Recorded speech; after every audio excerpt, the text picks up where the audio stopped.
This is Ukraine, currently celebrating 30 years of independence from Moscow and the Soviet Union.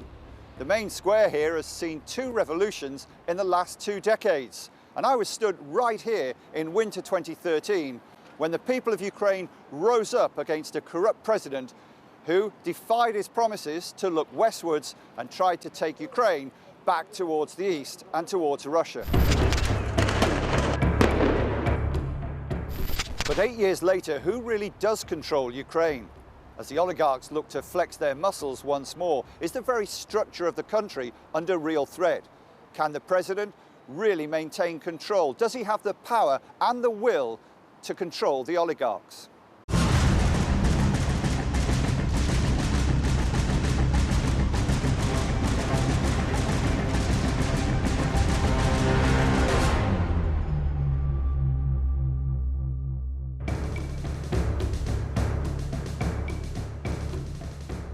During this investigation, I'll be looking into why a former boxing champ and now mayor of Kiev is outraged. Тиск. Давайте відверто. Я буду називати речі своїми іменами. Тиск на мене особисто. We'll be hearing why judges themselves have been protesting. Напевне, наш мер Дніпра, пан Філатов, забув, що закони повинні виконувати, дотримуватися і органи місцевого самоврядування. I travel to one region to try to find out who's giving orders to attack small businesses. Я сделала ремонты в киосках, потому что обрадовалась, договора продлили. И как только ремонт был окончен, пришли и раздавили все тракторами. Why are journalists being assaulted and by whom? Під час того, як вони виконували свою роботу, на них був скоєний напад муніципальною вартою.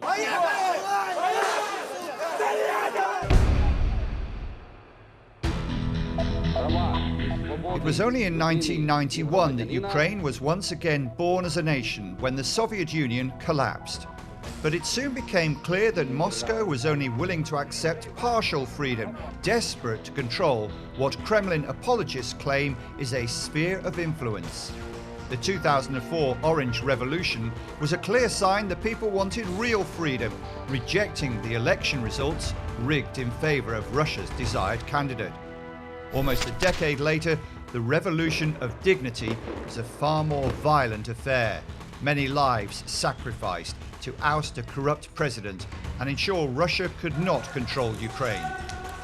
Having lost at the ballot box, many see the hand of Moscow extending into Ukraine again, the allegation being Russia is using money and powerful allies to cause instability in the regions of Ukraine, which they hope will spread. Some even liken the situation to the way Afghanistan's government recently collapsed despite years of support from Western democracies.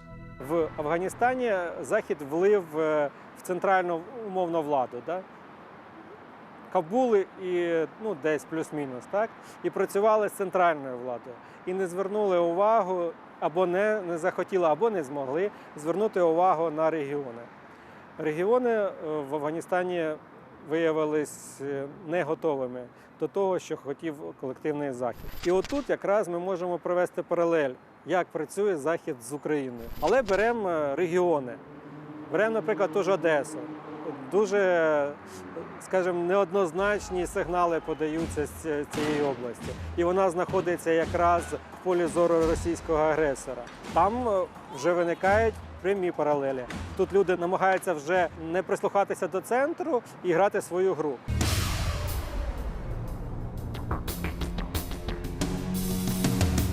I decided to go to one of the key regions, which, along with Odessa and Kharkiv, is in the crosshairs of the Russian secret services.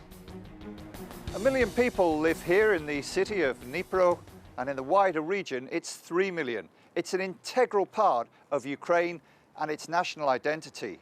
A few years ago, the city was very nearly lost to Russian neo-imperialism, but the people combined and fought a terrific battle to oversee the threat that was posed by its near neighbor. But is Dnipro under threat again?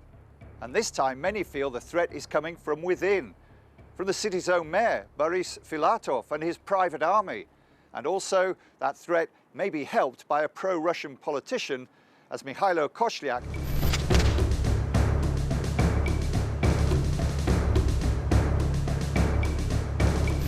Создан четкий мафиозный клан. В этом мафиозном клане есть руководитель, скажем, два, Корбан и Филатов. Hennady Korban is a Ukrainian businessman, deputy chairman of the Dnipropetrovsk region under Ihor Kolomoisky in 2014-15. Some Ukrainian media call Korban the country's main raider. In 2015, 3 criminal cases were initiated against Korban for kidnapping and embezzling about 40 million hryvnia from the National Defense Fund. Boris Filatov is the mayor of Dnipro since 2015. During his governance of the city, more than 300 criminal cases were opened against Filatov and his entourage, the vast majority of which related to using the city budget. Ниже их идут их силовой блок в лице муниципальной варты. Муниципальная варта, в ее составе бывшие силовики и представители криминалитета. Они их туда завели сотрудниками, и теперь они получают в районе 50 миллионов гривен в год из бюджета нашего городского. Притом самое интересное, что они получают наши налоги, которые мы платим, мы же их содержим, горожане. При этом они избивают горожан, избивают журналистов, и их функция только крышевать наш горсовет. Все. The municipal guard has been involved in some unsavory incidents in Dnipro over the past few years. In the summer of 2018, the owners of a number of kiosks were attacked and their businesses were literally just swept away. I went back to the site of the outrage to see for myself.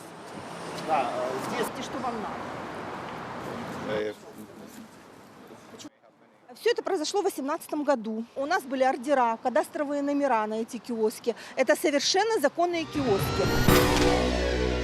It's easy to look around and understand the fear these people must have felt here 3 years ago, fighting for their property, indeed their livelihoods.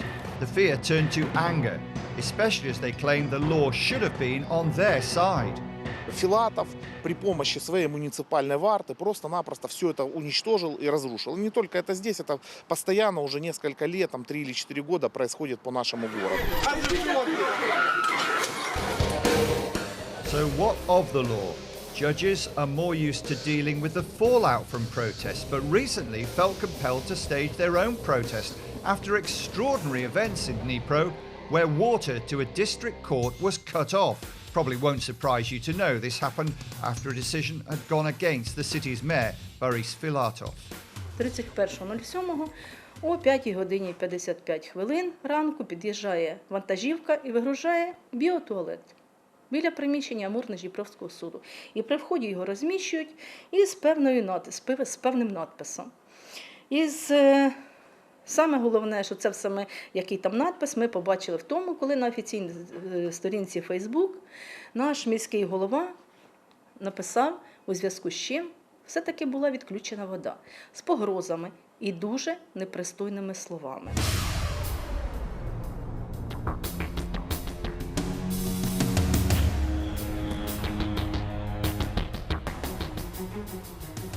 This is the D1 news channel in Dnipro.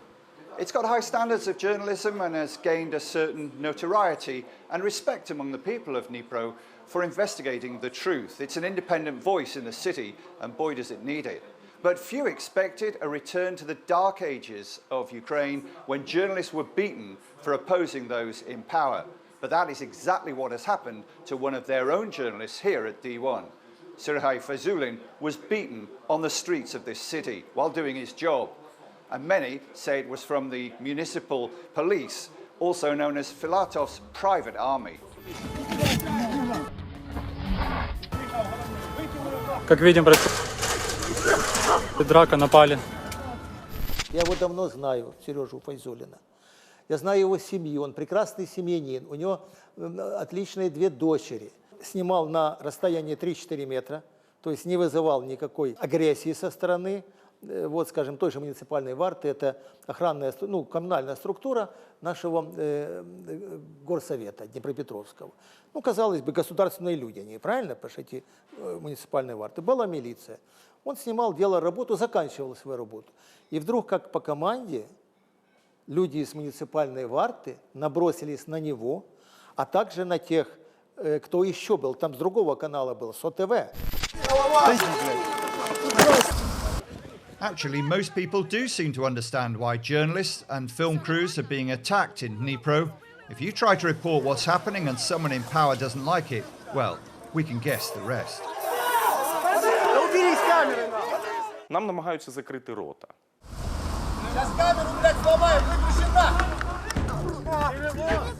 Випуск завершено. У студії для вас працював Павло Живєтєв. Pavlo is a highly respected and visible figure in this Ukrainian city. He, like many, is sick and tired of the unaccountability of this city's municipal guard and is demanding answers. Good bulletin, good studio. Чому вони були присутні на той момент, кого вони захищали на той момент подій 2 липня?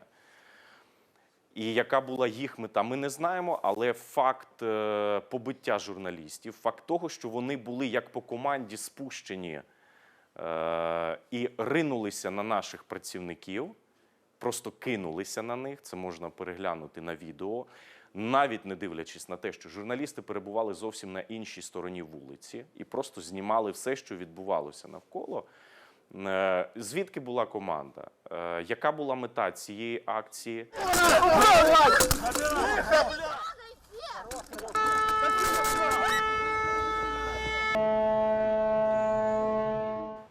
This is the regional administration building for the Dnipro region. Here in 2014, near the end of February, the Russian flag was briefly hoisted. That was during the People's Revolution. And the flag of Russia hung here even before it did in the now illegally occupied regions of Simferopol and Donetsk. Local media reported that those responsible for flying the Russian flag here a few years ago were supported, indeed financed, by Mikhailo Koshliak. Koshliak is now a member of a pro-Russian faction in the local administration, yet he's also a close ally, reportedly, of the mayor of this city, Dnipro, Mayor Filatov. So what unites a pro-Russian person with the supposedly zealous, patriotic mayor of the city? Mikhail Koshliak is a member of the Dnipropetrovsk Regional Council from the opposition Platform for Life party. Its leader, Viktor Medvedchuk, is an ally of the Russian President Vladimir Putin. He's president of the Judo Federation of Ukraine and founder of the security company Leon, which, according to the Ukrainian media, was the power unit of the anti-Maidan in Dnipro. Together with Hennady Korban, he is accused of kidnapping and involvement in a criminal organization. Во главе всего стоит Корбан. Корбан – это теневой мэр, который отвечает за разработку всех схем.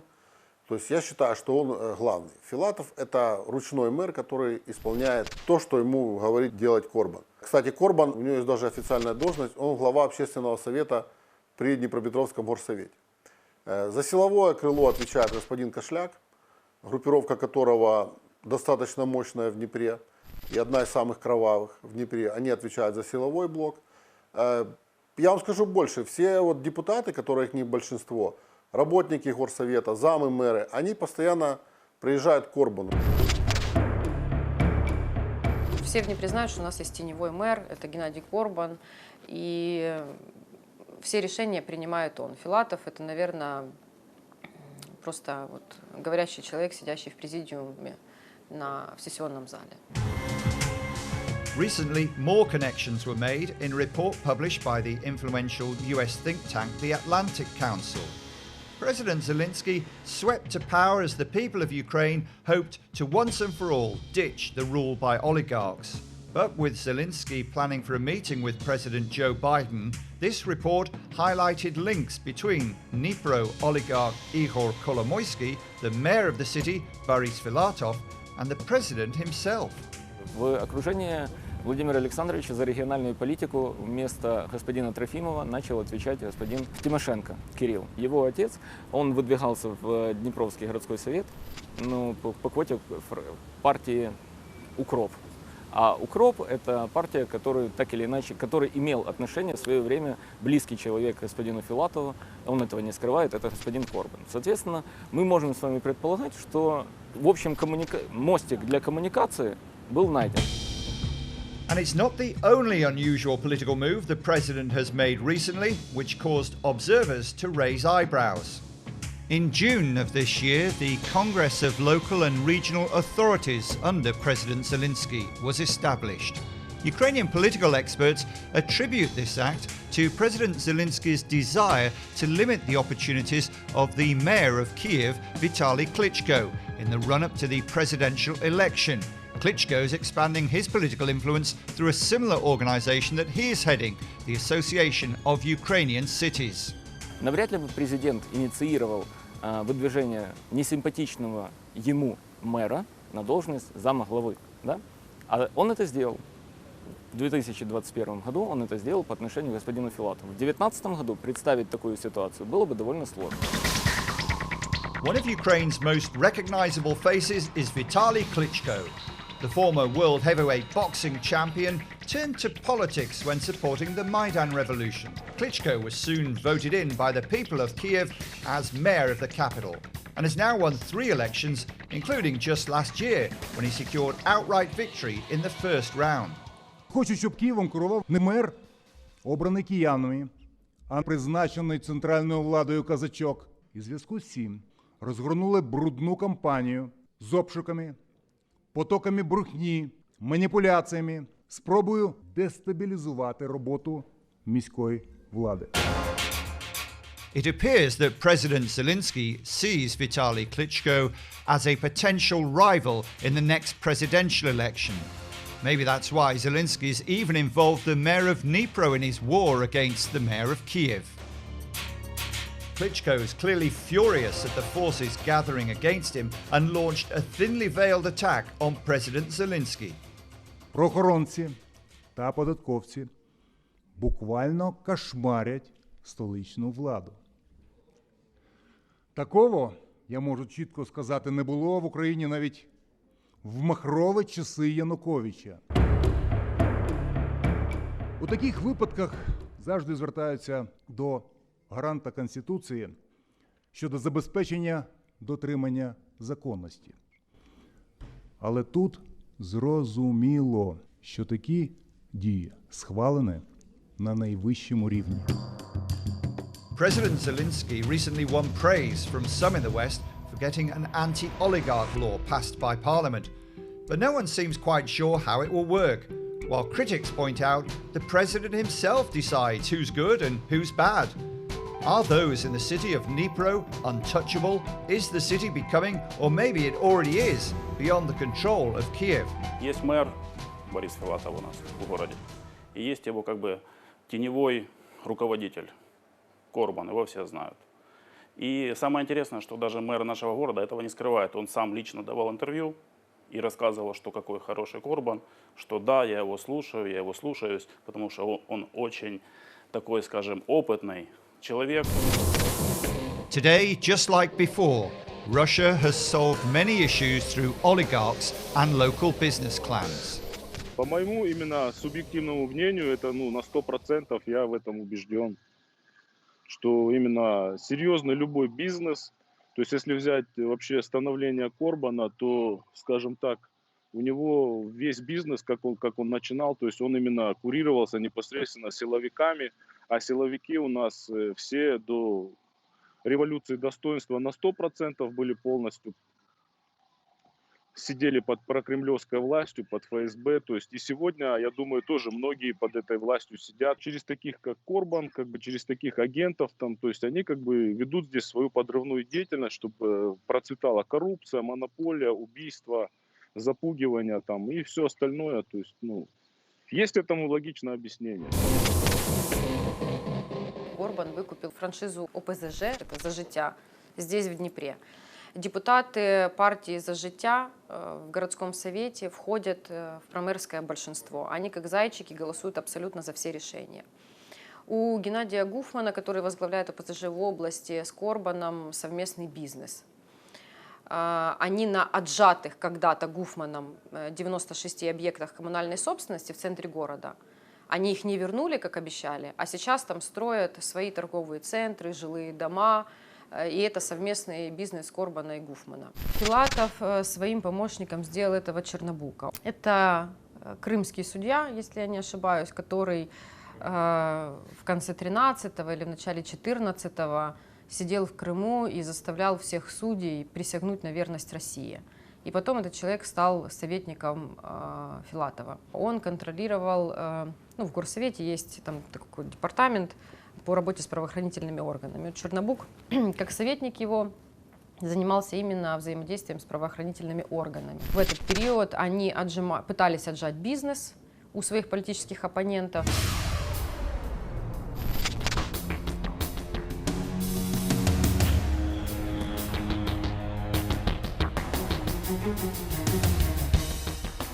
Behind me is Amsterdam.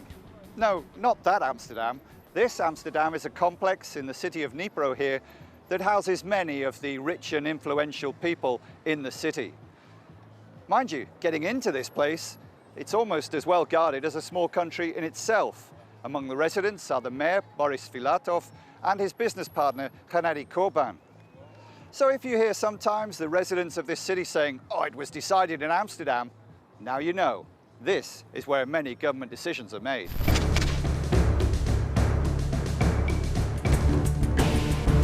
The spirit of the locals in Dnipro remains defiant. Как ты смеешь меня с моего города выгонять? Кто такой? Я здесь 50 лет живу. Людей, которые пытаются этому противостоять, вот у нас есть глава антикоррупционного комитета Снисарь, его просто возле дома забили битами. Слава богу, не насмерть, он 3 недели пролежал в реанимации, человек выжил. Но это просто человек, который писал правду. Now attention is turning to Ukraine's relations with its allies abroad, and most notably the United States. Once again, there may be problems. Наше СНБО вводит санкции по отношению к лицам, на которых были, скажем так, внедрены санкции правительством Соединенных Штатов. Да? Ну, там 109 или 120 человек, они... И когда задают Данилову вопрос, а есть среди этих людей господин Коломойский или господин Дубинский, который является народным депутатом, он говорит нет. Тогда подождите. Значит, у вас избирательность в подходе к применению санкций внутри страны. Ну, если вы взяли уже на вооружение этот фактор, который называется «мы применим санкции к тем, кому применили их в Соединенных Штатах в отношении наших граждан», так хорошо, почему к этим гражданам вы применяете, а вот этих там нет? Ну, Дубинский народный депутат, а Коломойский? Ihor Kolomoisky is a Ukrainian businessman. In 2014-2015, head of the Dnipropetrovsk Regional State Administration. The Organized Crime and Corruption Reporting Project estimates that he's one of the 4 most corrupt officials in the world. He's accused of embezzling $5 billion from Privatbank held offshore. He's under US sanctions due to corruption since the 5th of March 2021, a Ukrainian, Cypriot and Israeli citizen. Be it on a national level or a local level, it seems that the stench of corruption is once again ripe in Ukraine. Gennady Korban and Boris Filatov deny all charges. They call them hit jobs. On the contrary, they're not the aggressors. Instead, they believe that they are attacked by those who allegedly robbed the city for decades. In my political career, I've experienced a lot. Monstrous lies in the press, fabricated criminal cases, dirty gossip, outright threats, and being splashed with green dye. City clans, criminal groups, and political losers whom I've pushed away from the trough regularly set up rallies against me and collect signatures about my resignation. To be honest, I watch this Muppet show starring amazing scum with indescribable pleasure because the whole city knows who is behind it. Also, prosecutors and policemen know this, for whom local groups periodically organise pickets and rallies in the vain hope of cheering them. Boris Filatov, the mayor of Dnipro. So what of Dnipro's future and those who control the city? Indeed, what about the wider impact on Ukraine? США внедряют санкции по отношению к Коломойскому. Можно упустить из вида господина Корбана, который был, ну, скажем так, одним из близких людей и бизнес-партнеров господина Коломойского. Это невозможно. А можно проверить его финансовую деятельность. Ну и, соответственно, если господин Корбан имеет политические связи, а в глобальном мире связь денег и политики, она является токсичной, они проверят и того человека, который он поддерживал, либо которому они помогали во время избрания городским головой, то есть господину Филатову. Соответственно, по логике, все зависит только от желания наших международных партнеров копнуть глубже в отношении нашей части днепровской политической элиты. И да, эти люди в своей совокупности, пока они существуют, и пока и существует связь господина Коломойского с господином Зеленским, и пока господина Коломойского можно называть олигархом, они во многом будут тем фактором, который для господина Зеленского будет токсичным.